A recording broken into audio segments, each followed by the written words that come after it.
बाकी कर्म जो है जैसा करोगे वैसा ही फल मिलेगा।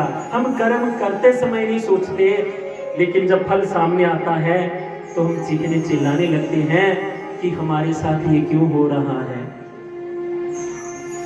आप अपने बैंक में पैसे जमा करते हो ना, आपकी कमाई के हैं, आपने क्या किया, जितना जमा किया अब निकालते रहो आराम से। लेकिन सोचिए अगर निकालते गए तो वो खजाना खाली हो जाएगा, बाद में कुछ नहीं बचेगा। लेकिन उसी को अगर दोबारा फिर से भरते रहे तो ये अच्छे से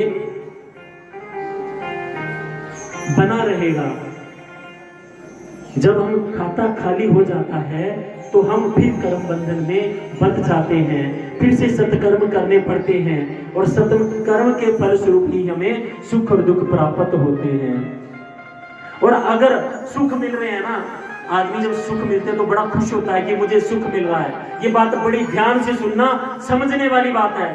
जब हमें सुख मिलता है तो हम क्या होते हैं, दुखी हो जाते हैं ना, सुखी होते हैं, सुखी होते हैं, बड़े खुश होते हैं कि हमें सुख मिल रहे हैं। लेकिन जब सुख मिलता है ना तो सुख क्यों मिलता है, उसके बदले में आपके पुण्य कर्म चल रहे हैं, वो खत्म हो रहे हैं तो हमें सुख मिल रहा है।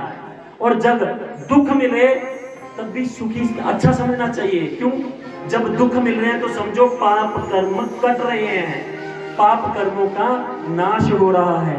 इसलिए जिस स्थिति में भगवान रखें उसमें संतुष्ट रहना चाहिए।